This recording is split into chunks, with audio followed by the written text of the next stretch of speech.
আয়াতুল কুরসি পাঠ করার পূর্বে অনেকে বলে যে আউযুবিল্লাহ পাঠ করব না বিসমিল্লাহ পাঠ করব না দুটোই পাঠ করব।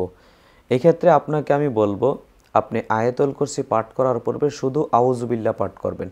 কথাটা কি বুঝাতে পারলাম? এখানে বিসমিল্লাহির রহমানির রহিম পড়তে পারবেন না। কেন? এটার সূত্রটা মূলত জেনে রেখে দেন, তাহলে আপনার সার্বিক ক্ষেত্রে কাজে লাগবে। আপনি যদি সূরার শুরু থেকে পাঠ করেন তাহলে আউযুবিল্লাহ বিসমিল্লাহ দুটোই পড়তে হবে। আর আপনি স্বাভাবিক সূরা তেলাওয়াত করলে শুধু বিসমিল্লাহির রহমানির রহিম এটা পড়তে হবে।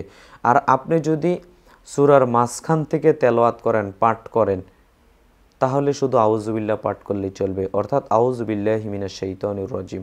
কথাটা আমি আশা রাখি স্পষ্টভাবে বুঝাতে পেরেছি।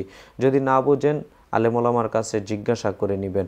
সম্মানিত দ্বীনি মুসলিম ভাই বোন, যেহেতু আয়াতুল কুরসি এটা সূরার মাঝের একটা অংশ, সূরাতুল বাকারার 255 নম্বর আয়াত, অতএব এই ক্ষেত্রে আপনারা শুধু আউযুবিল্লাহ পাঠ করবেন। আল্লাহ সুবহানাহু ওয়া তাআলা হক বুঝে সত্য বুঝে আপনাকে আমাকে আমল করার তৌফিক দান করুক। আল্লাহুম্মা আমিন।